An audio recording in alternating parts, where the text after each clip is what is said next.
আসসালামু আলাইকুম আমার ভাই বোনেরা, কেমন আছেন আপনারা সবাই? আমি তো আলহামদুলিল্লাহ ভালো আছি। আজকে দুইটা রেগুলার কারি নিয়ে আসছি। আমার নাতি নাতিনদেরকে তো হলিডে আজকে আসবে আমার বাসায়। তো আমি আমি আপনাদেরকে দেখাচ্ছি, আর দুইটা আমি পরে রান্না করব। তো আমি চিকেন বসাইতেছি, চিকেন দিয়ে মূলা দিয়ে একটা চড়চড়ির মতো করব, আর পালং শাক ভাজি করব। তো আমি দুই দিকে দুইটা হাঁড়ি বসাই দিছি, একটা হাঁড়ি আর একটা ফ্রাই প্যান। আমি আমার নিয়ম মতো তেলও দিয়ে দিয়েছি। তো দেখুন আমি কিভাবে বসাই, আশা করি আপনাদের ভালো লাগবে। এখানে এইটাতে চিকেন বুনা করব, আর এটাতে পালং শাক বসাই দেবো। এই দেখুন এখানে শুকনা উপকরণ এখানে তেজপাতা একটা, লাল মরিচ আর জিরা, মুড়ি, পাঁচফোড়ন, বিসমিল্লাহ, দারচিনি, এলাচি দেই নাই, এলাচি খাই না তো বেশি খাই।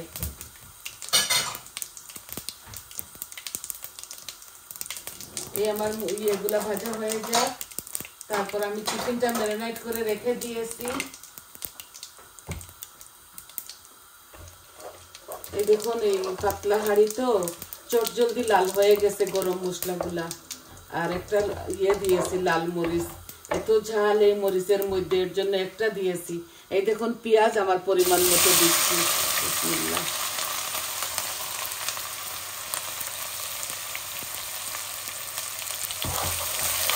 এই যে এত বেশি পেঁয়াজ দিব না, এটার সাথে মূলা দিয়ে চড়চড়ি বুনা বুনা করবো তো, তাই এত বেশি পেঁয়াজ দিব না, নাইলে মিষ্টি মিষ্টি হয়ে যাবে। এখন এইটা একটা বড় অনিয়ন আমি শাকের মধ্যে দিয়ে দিচ্ছি, বিসমিল্লাহ। বড় অনিয়ন এখানে একটা। এই শাকগুলা ফ্রোজন করা আমি আনছি থেকে, সুপার স্টোর থেকে। এগুলা ওরা গুল গুল করে ব্যাগের মধ্যে রেখে ধুয়ে পরিষ্কার করে ফ্রিজ করে ফেলে।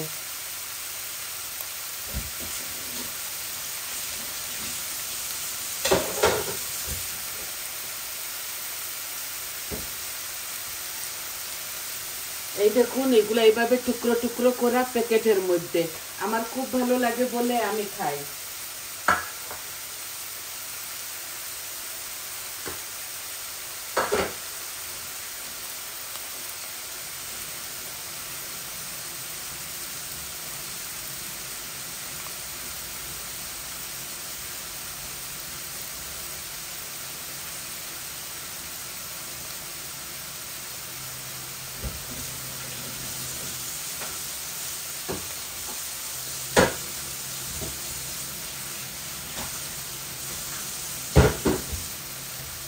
শাকগুলার সাথে কিচ্ছু দিব না, শুধু প্লেন শাক রান্না করব আমি।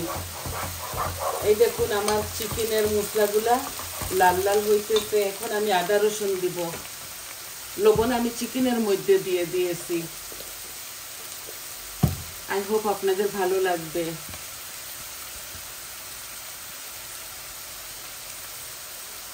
আদা রসুন আমি পরিমাণ মতো দিচ্ছি। এগুলা কুরানো, দেখুন কুরানো আমার হাতের, বিসমিল্লাহ। আমি এগুলা একটু ড্রাই করে করেছি, আমি পরিমাণ মতো দিয়ে দিয়েছি। এখন আমি চিকেনগুলা ঢেলে দিব।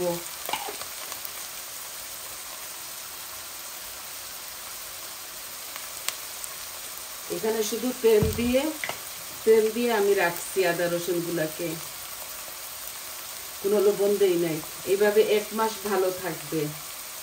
আমার তো এইটা ওইটা রান্না লাগে, তাই আমি এগুলা এই ডিপের মধ্যে রাখি না।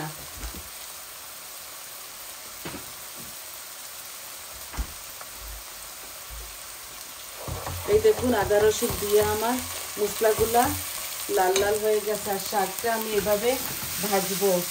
আর হাফ কুক হয়ে গেলে আমি রসুনটা দিয়ে দিব।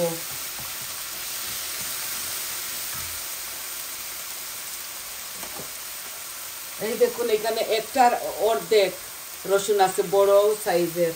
এখন দিব না এটা, বিসমিল্লাহ। দেখুন শাকগুলা দিয়ে দিচ্ছি, শুধু এটা পালং শাক, আর এগুলা ফ্রোজন করা, খুবই স্বাদ লাগে এইভাবে। আমি কিভাবে ভাজতেছি আপনারা দেখুন।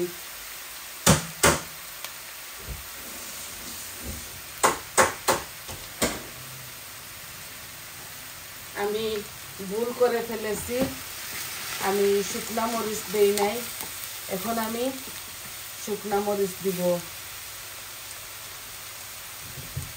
শুকনা মরিচ দেওয়ার ছিল যখন বসাই তখন।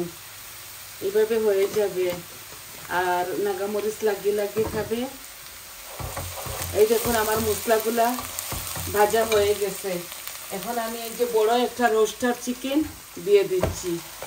এখানে বড় সাইজের একটা রোস্টার চিকেন, এগুলো এত হার্ড না।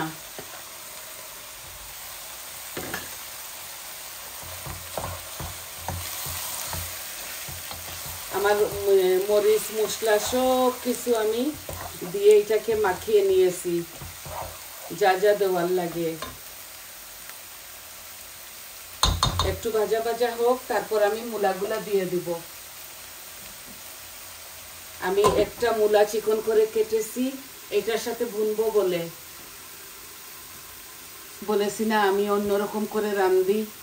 আর আমি যেভাবে রান্ধি আপনারা ওইভাবে একবার খেয়ে দেখবেন কত স্বাদ লাগে। ডিফারেন্ট লুকের ডিফারেন্ট টেকনিক।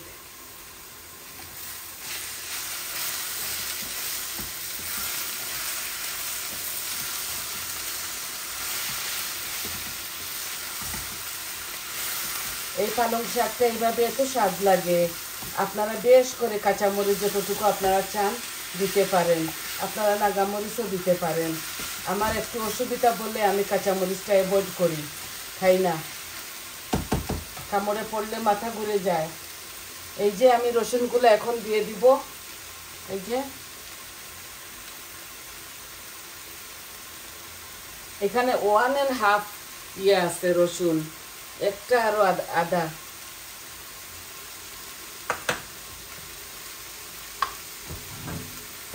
আর আমি এখন পর্যন্ত লবণ দেই নাই শাকের মধ্যে। এই যে শাকের মধ্যে আমি লবণ দিচ্ছি, আর একটু হলুদ দিব, আর নামাবার সময় ধনেপাতা দিব। এই দেখুন শুধু হলুদ দিব, ধনেপাতা দিব নামাবার সময়, এখন দিব না।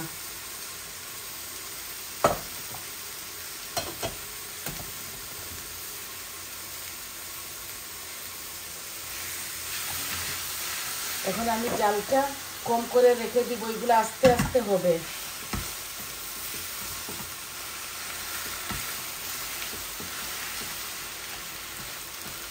আমি কিন্তু এই শাকটা ঢাকবো না, ঢাকলে একদম হয়ে যাবে, বেশি নরম হয়ে যাবে। আর এইভাবে খোলা খোলা যদি ভাজি তাহলে ঝরঝরা হবে। আপনারা এইভাবে একদিন রাঁধবেন, খাবেন, দেখবেন কিরকম লাগে। আর দেখুন আমার চিকেনটা বোনা হচ্ছে, এখনই আমি দিয়ে দিব মূলা। আর মূলা দিয়ে এটাকে শুধু নাড়বো। অল্প ছোট গ্লাস দিয়ে 1 গ্লাস আমি পানি দিব, বেশি ঝোল দিব না এটার সাথে।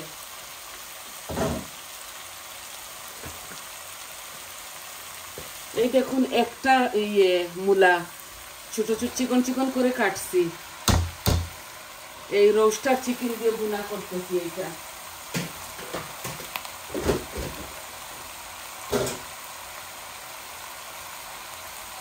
শাক এখানে হোক, আর আরো 2টা কারি রান্না করব, হয়তো দেখাতে পারি আপনাদেরকে, না হয় না। আমি এই 4টা কারি বানাবো, কারণ আমার চোখের মধ্যে এখনো বেদনা।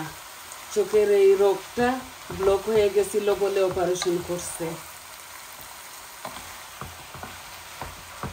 বেশি বেশি আমি রান্ধি না, বৌমা রেঁধে ফেলে, হয়তো ও রেঁধে ফেলবে আরো 2-3টা। এই যে এগুলো আমার নাতি নাতিনের জন্য, ওরা খায় আমিও খাই। এটা একদম কষা ভুনা করব।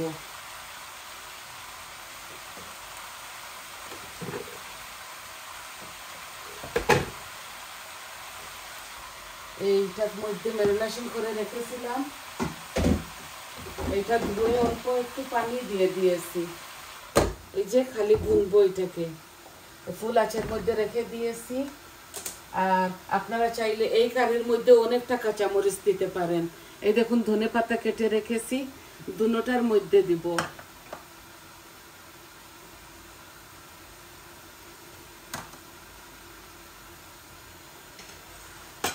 আমি তো চাই না আপনাদের সময়টা নষ্ট হোক, তাই আমি কেটে কুটে ধুয়ে পরিষ্কার করে আপনাদের মাঝে নিয়ে আসি। এখন আমি শাকগুলা নাড়াচাড়া করবো। আর এই শাক না এই কাঠির সাহায্যে ভালো হয় না, এইভাবে চামচের সাহায্যে এই যে চামচ দিয়ে শুধু নাড়বো। আমি এত বেশি তেল দেই নাই, 1 চামচ হবে বড় চামচে আমি দিয়েছি। এইভাবে একদিন শাক আপনারা বেশ করে কাঁচামরিচ দিয়ে, রসুন দিয়ে, পেঁয়াজ দিয়ে খাইয়া দেখবেন রেঁধে। যে কোনো সুপার স্টোরে আপনারা এই শাকের প্যাকেটটা পাবেন। এই শাক মিলে পালং শাক, মেথি শাকও মিলে। মেথি শাকটা বেশি তিতা বলে আমি খাই না, আমি পালং শাক খাই। এই যে এটা পালং শাক, কোনো ঝামেলা নাই, ধোয়া পরিষ্কার করা কাটা, এগুলো এভাবে কেটে কুটে ওরা দিয়ে দেয়। 1 প্যাকেটের দাম 2 পাউন্ড।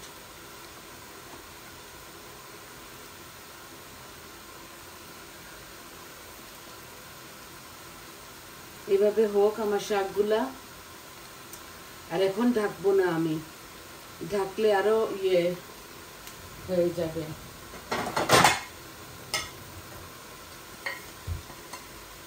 এইভাবে হাফ করে রেখে দেই, আর গ্যাসের ফ্লেমটা একদম কম করে ফেলি। তো আস্তে আস্তে এগুলা ঝরঝরা হবে। শাক যত ঝরঝরা অত খেতে মজা।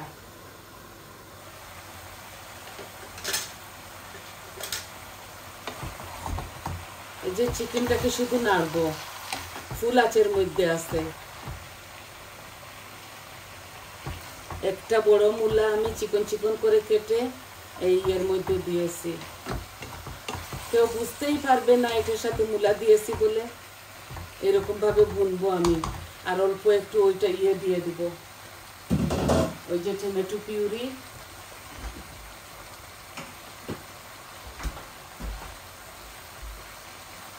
বরাবরের মধ্যে এটা আমি খাই মিট চিকেনের মধ্যে, কিমার মধ্যে, চপের মধ্যে, মাছের মধ্যে এগুলা দেই না। খুব স্বাদ লাগে, একদিন আপনারা খেয়ে দেখবেন।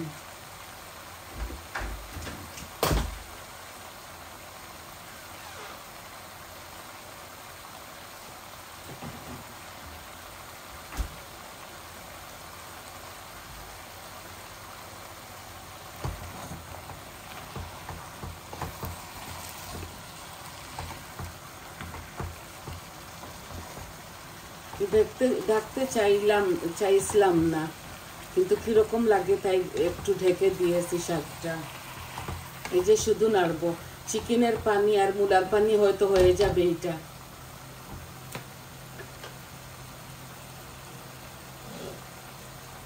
বেশি নাড়াচাড়া করবো না, চিকেন গুলা নরম তো ভেঙে যাবে।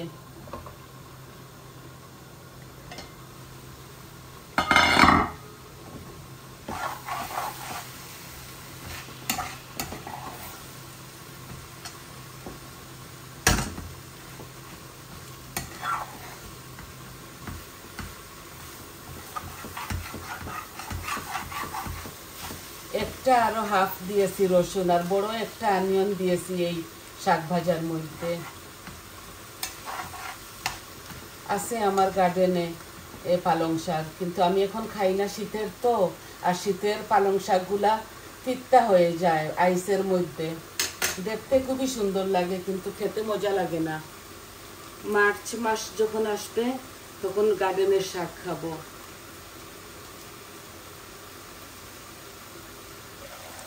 এই দেখুন চিকেন থেকে, মূলা থেকে পানি বার হচ্ছে।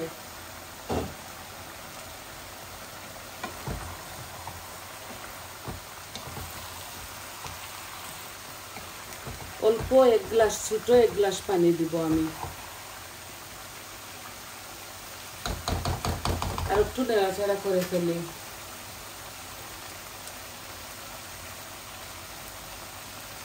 খুব সুন্দর হচ্ছে মাশাআল্লাহ। দুটোটা খেতে মজা লাগবে। এইভাবে আপনারা রাঁধবেন, খাবেন। আপনাদেরকে কি শেখাবো ভাই, আমি আর কি জানি, আপনারা তো অনেক কিছু জানেন। যেভাবে আমি রাঁধি ওইটাই আপনাদেরকে দেখাই।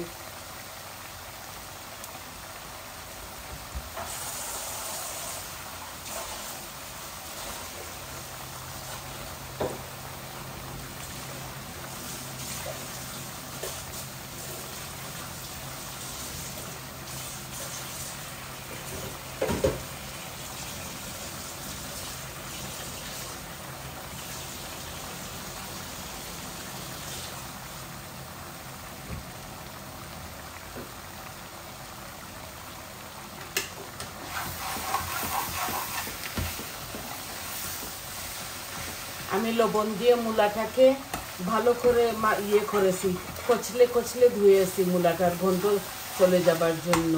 একটু কেউ টের পাবে না আমি মূলা দিয়ে এটা ভুনা করছি বলে। আপনারাও লবণ দিয়ে মাখে মূলাটাকে এভাবে ধুবেন। এই দেখুন কত সুন্দর কালার আসছে। এগুলা ভেঙে যাবে, এগুলা হার্ড চিকেন না, রোস্টার চিকেন তো বড় একটা রেঁধে ফেলতেছি এইভাবে ভুনা ভুনা। এখন দিয়ে দিচ্ছি পানি। আমার এই চিকেন থেকে তেল ভেসে উঠছে। এই যে এই গ্লাস, ছোট্ট গ্লাস দিয়ে আমি 1 গ্লাস দিব, এই যে আর দিব না।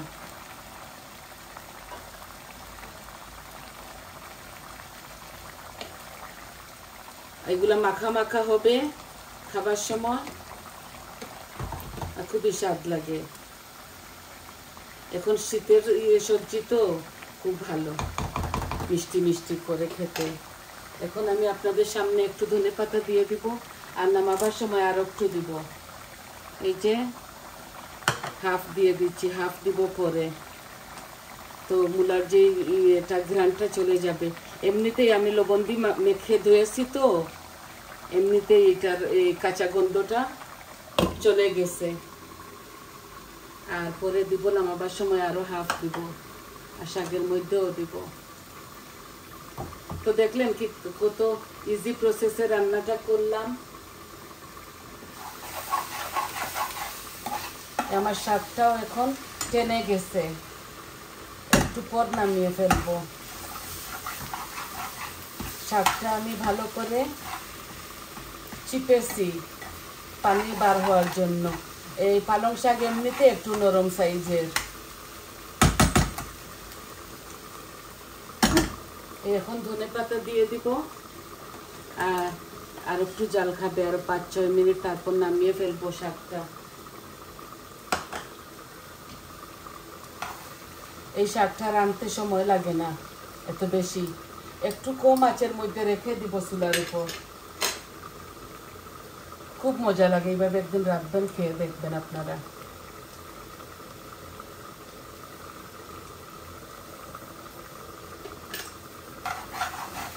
রসুন আর পেঁয়াজ একটু বেশি দিতে হয়, আর কাঁচামরিচ আপনারা স্বাদ অনুযায়ী দিবেন। ধনেপাতা তারা খাবেন এইভাবে। এই যে আমি রেখে দিব আরো 5 মিনিট, তারপর নামিয়ে ফেলবো।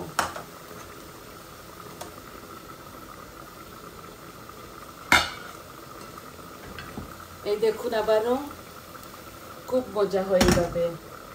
এই আমি হাফ ঢেকে রাখছি, আর দেখুন আমার চিকেনটা মাশাআল্লাহ খুব সুন্দর হচ্ছে। আরো 6-7 মিনিট মাখা মাখা হবে এই চিকেনটা, খুবই মজা। এইভাবে একদিন রেঁধে খেয়ে দেখবেন। আমি মূলা দিয়ে হয়তো আপনাদেরকে দেখাই নাই, আজকে দেখাইলাম। মূলা চিকন চিকন করে কেটে লবণ দিয়ে ধুয়ে কচলে কচলে তারপর এটাকে ভুনতেছি। দেখুন মাখা মাখা হবে আমার কারিটা, আর আস্তে আস্তে হবে। এই জাল বেশি পানি দেই নাই, অল্প একটু পানি দিছি। তো সবাই ধৈর্য সহকারে আমার সাথে থাকার জন্য অশেষ অশেষ ধন্যবাদ। আর সবাই ভালো থাকুন, সুস্থ থাকুন, আর আমার পাশে থাকুন। আমার চ্যানেলটাকে প্লিজ লাইক দিবেন, কমেন্ট দিবেন, সাবস্ক্রাইব করবেন, বলবেন আপনাদের কেমন লাগলো। আর আজকে এতটুকুই আপনাদেরকে দেখানোর ছিল। তাহলে আসি, আসসালামু আলাইকুম।